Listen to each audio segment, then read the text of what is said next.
Welcome back to the Daily Smash, everybody. It's Monday afternoon, December 5th, 2022. I'm Rick. I'm Kelly. We're in recovery mode from the rest of the weekend, and it was a lot of fun. We went on the Christmas walk yesterday, and we have some highlights of that. We also have a quick clip of us being told to shut up at dinner. I didn't even think we were loud. I mean, we weren't loud at all. We had our indoor voices. It's just that we had this old group of old people. I don't know about indoor voices. Well, we had these old... We were not loud at all. More on that in a moment. Well, it's that Hillstone group, okay? They're woke. They are. Reminder, we have our first... we have a second live show. We have a live show this week on Thursday at Blazin Shabu restaurant in Garden Grove. It's at 5 p.m. on Thursday, December 8th. You need to call to make reservations to get a table at 5. There are tables left. Not a lot, but there's some tables left. And it's going to be a lot of fun. So if you want to come check out the show, all you got to do is buy dinner for yourself at Blazin Shabu. And then 2 weeks from today, we're doing the shows at TBD Studios again in Laguna Beach. Oh, so is this what I have to write to Rebecca? I think so, yeah. I sent you a summary of it. Oh, we're doing a pre-Christmas show in 2 weeks at TBD Studios. We're doing 2 shows. The Rick and Kelly Show on Patreon, which is our longer, uncensored, unfiltered, and commercial-free podcast. And then we're also going to do a smash there with chefs and special guests and features and stuff. It'll be fun. So go to TBD-Studios for ticket information. And final plug, El Cristiano, sponsoring our show. It's purity, passion, and promise in every bottle. It is a delicious tequila, and we highly recommend it. You can go to el-cristiano.com or keganbottle.com for more information and get yourself some for Christmas. Isn't that weird that all that sunshine just came through just right now? Yeah. Like yesterday morning when we woke up for the Christmas walk, and it was gloomy and rainy and completely clouded over. And then it turned into a really nice day. Like we were sweating later. Yeah. I just have to say, one of the cool things about doing the Christmas walk was how many people came up to us and said that they loved our show. They watch our show, The Smashers. Kelly always gets recognized because of her time on The Real Housewives of Orange County, and I get recognized occasionally because of as a journalist on Fox News for many years. But now people are saying they recognize us because of our Smash. Of our daily Smash. Yeah. And they're like, we love your Smash. We watch every morning. How many people? I mean, just one after another. Well, there's this place called The Place. Yeah. It's called The Place, and it's a sports bar in Corona Del Mar. Your thing is on. Yeah. And, another delivery? That's not here. Is that here? Hold, please. No, it's not here. We have multiple rings in multiple locations. Go ahead. Okay. So we get to the place. I have video of this, actually. Okay, cool. Yeah, when we got there. Yeah, and she said, the owner of the place said that she manifested us going there today.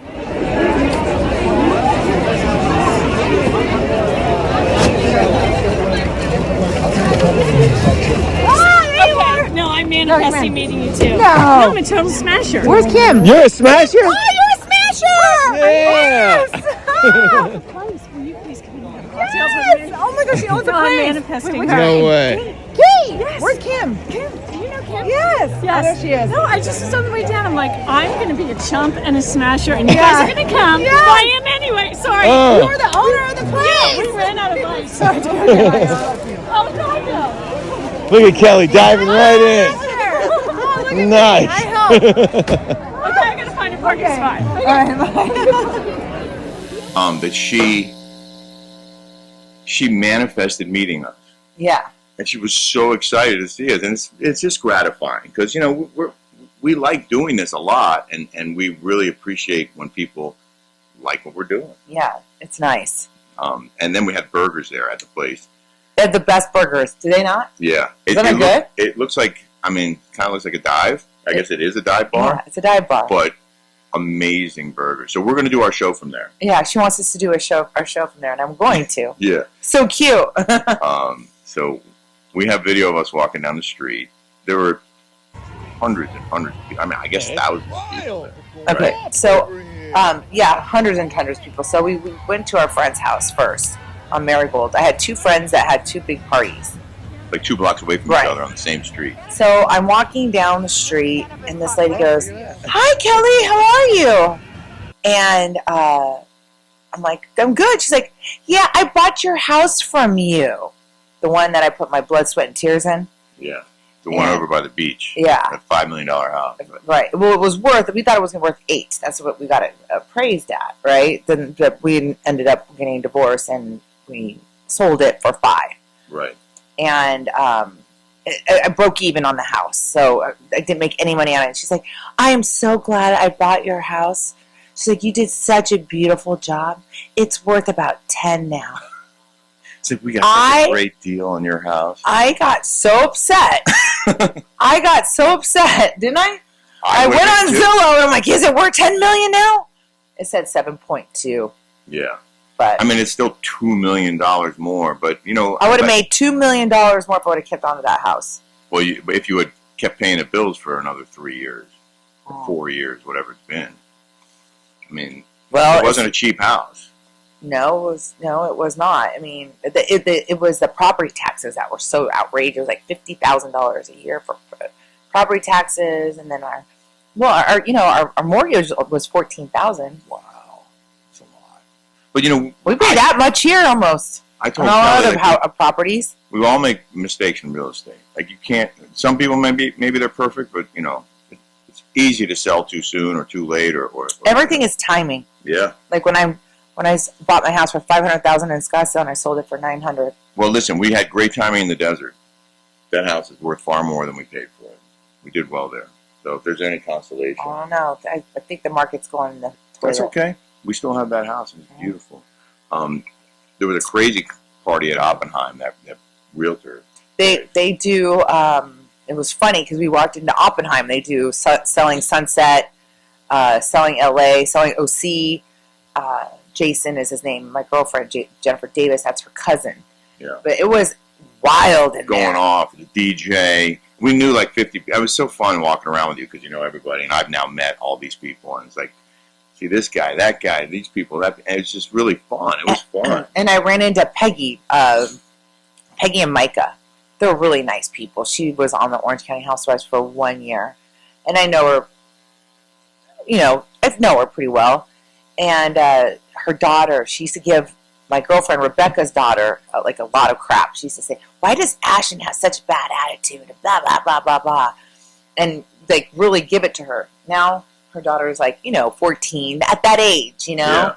A teenage angst, And I walked up to her and I'm like, "Hi, London. Oh my God, I haven't seen you in so long." And she's like this. Well, first of all, her mom should not have brought her to that. I would be like that too, okay? Miserable. Surrounded by partying adults. Yeah. And I go, "How old are you now?" She goes, 14. And I go, "Oh, what school do you go to?" She goes, "I'm homeschooled." Like that. And then I went up to Peggy and I go, "Wow." Like that just, I know. Remember I used to give Rebecca so much crap for Ashton acting like that? She goes, "Now I'm getting it." And it was funny. And I go, "Yeah, they go through things." I go, Why is she being homeschooled?" She's like, "Because I won't vaccinate her."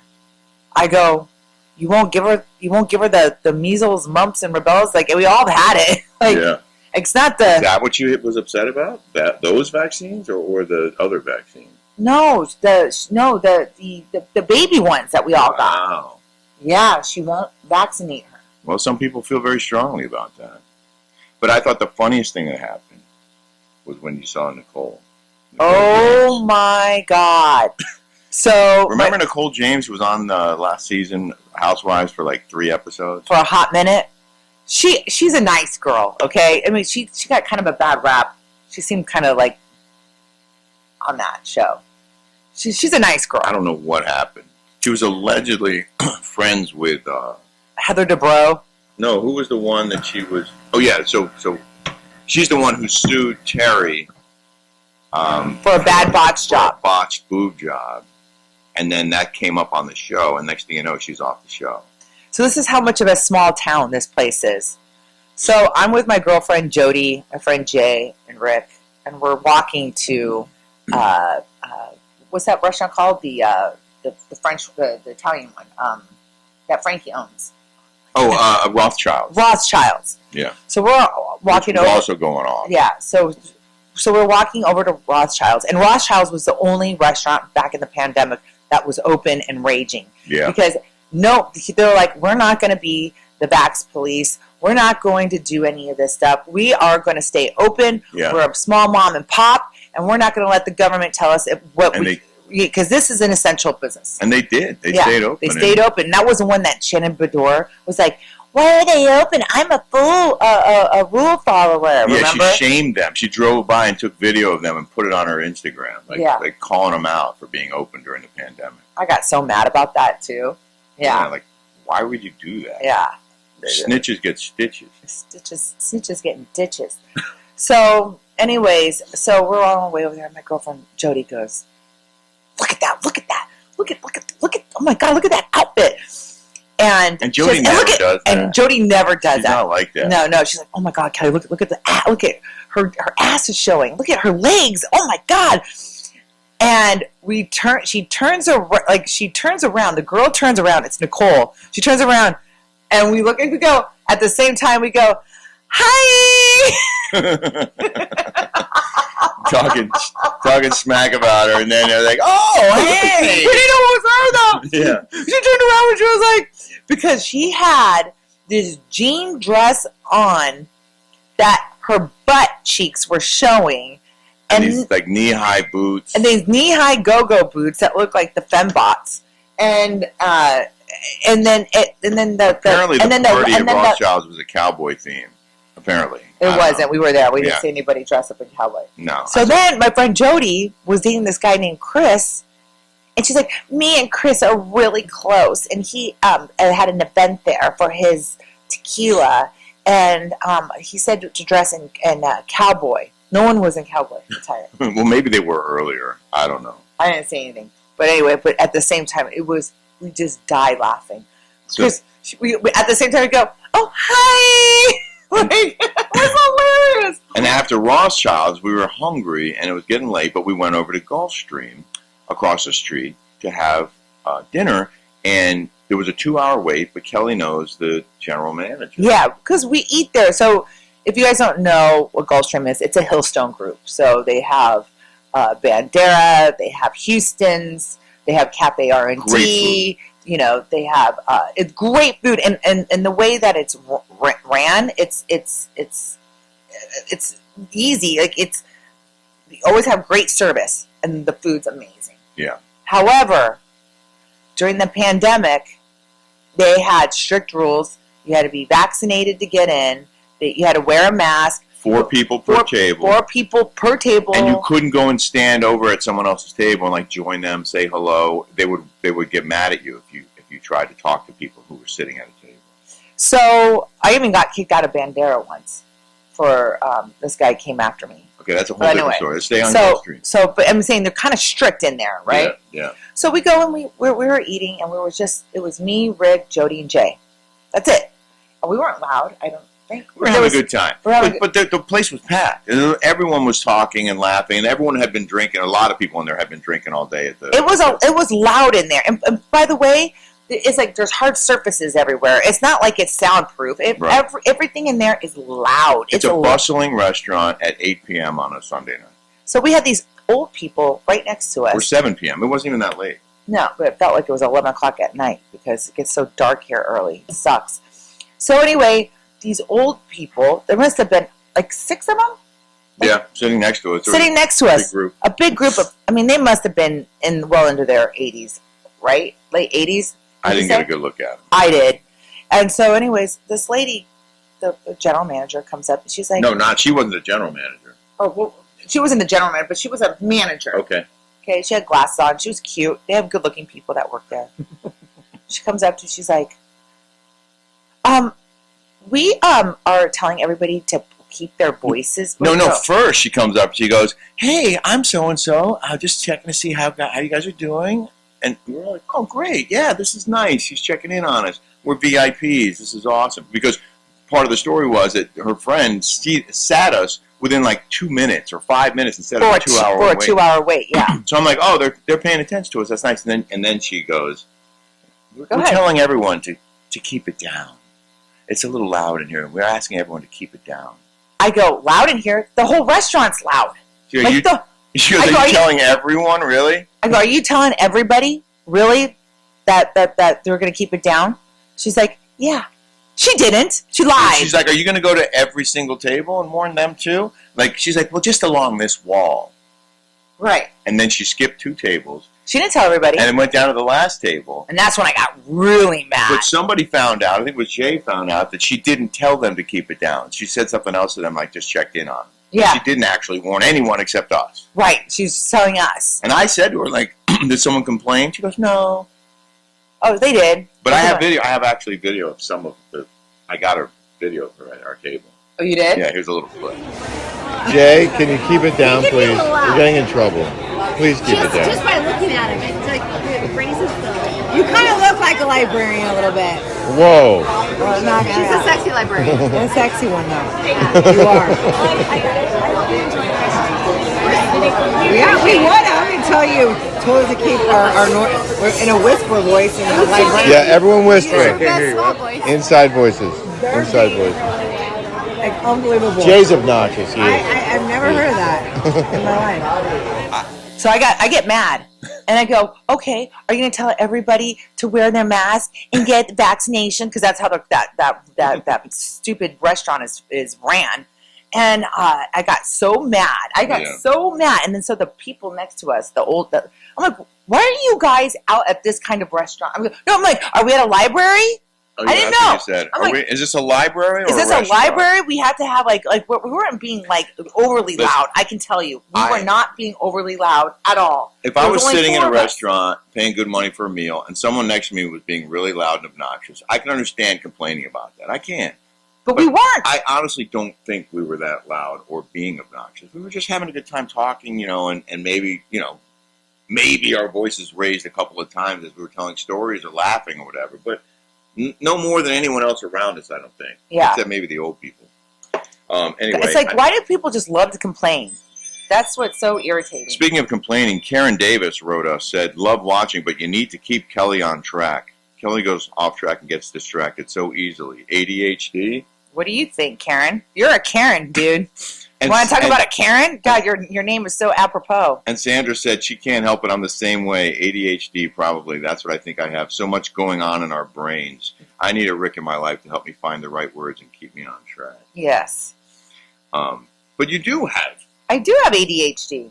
But you're still a great storyteller. But you're right. I do have to sometimes reel you in. Of course. I'm not perfect, okay? Sorry. In the news now. In the news.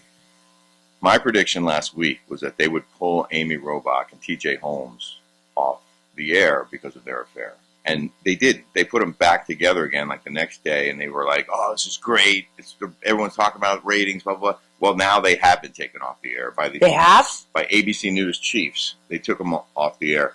ABC News President Kim Godwin announced Monday during an internal call that the pair would not host their daily 1 p.m. show. She told staffers the alleged affair had become too much of a, quote, internal and external distraction. She said, after a lot of thought, I am taking Amy and TJ off the air as we figure this out. Apparently, it was not a violation of company policy, but it is frowned upon. And Robin Roberts, the anchor of GMA, is, quote, not only very religious, but also doesn't like this kind of scandal tainting the show. So apparently Robin Roberts was raising hell with executives. And so after a few days of consideration, they have decided to pull them off the air. So how old is she? She's 49 and he's 45? Yeah. Huh. I just feel sorry for, I feel sorry for the Andrew Shue and the spouses. It's embarrassing. I think they were blindsided. I think they should have gotten divorced first, and then I think it would have been an easier transition for everyone. Yeah. Don't you think? I do. Do you think they'll be hired again? Someone My else? prediction is that they will be reassigned to jobs that they don't want, and that when their contract's up, they'll both be gone. That's what I think. And they'll wind up doing their own show on another network. Okay, next item. There's, Harry and Meghan have this documentary coming out, or it's out now on Netflix. Mm-hmm. There's an image of them being stalked by paparazzi, and how messed up it was in the show. Mm-hmm. Well, the image is from Harry Potter. Yeah, turn it off, the thing. Okay, we're almost done, honey. Sorry. It's driving me nuts, that ring sound. They use an image. It was a stock photo of paparazzi photographers at a Harry Potter premiere a couple years before the couple met. But they used it as an image to suggest that these are the people that were stalking them, because there was like hundreds and hundreds of cameras. But they weren't there for them. They were there for a Harry Potter premiere. And someone called them out on Netflix, their show, and like, what is this? Like, why would you use it? It has nothing to do with the royal family. Right. I don't know. I just thought that was interesting. That's the picture. So they're saying that was for them? Yeah. They're that full of themselves? Yeah. Basically, yeah. But they're blaming it on Netflix producers. Whoever was producing the documentary just took a stock photo to represent cameras, because I guess they couldn't find a good shot. I just don't find her interesting, and I don't find him interesting. I have to agree. I really have no desire to watch this documentary. I have no desire to watch either one of them. Yeah. And she's so woke. She bugs me. I don't like her at all. Well, we have plenty of other things to watch. She is pretty, though. She is an attractive woman, for sure, but... We watched White Lotus last night, but you fell asleep at the end. I did. But I woke up at left. 4 o'clock in the morning this morning, and I went back to it. You did? Did you watch the whole thing? Yes. Oh, you did? We have one left, and it looks like the last one's going to be pretty awesome. Okay. My prediction is Yeah. somebody dies. Well, we know multiple people die. That's what they said in the very first episode. Yeah. So I think it's the two husbands that die. I agree. They show them fighting in the water in the preview of coming attractions. And then I think that she gets taken for all her money. Someone else dies at the hotel, I think there's multiple. I think there's more than two. Oh, I think it's the girl, the hooker, is the one that got killed. Really? I do. I think Alicio kills her. Oh, the pimp. The pimp. Because they did not want her to go. I think the pimp ends up killing her. Wow, that's a good prediction. I think. Okay. We're going to leave it there. We really appreciate you guys joining us for the Smash. More Smashes tomorrow. Don't forget, every morning and every afternoon. If you haven't subscribed yet, please hit that subscribe button. And also hit the like if you like it. And the bell so you're notified when we post. That'd be great. Thank you, guys. Have a Smash-tastic. I'm going to go get an MRI right now. Oh, yeah. We'll let you know how it goes. Yeah.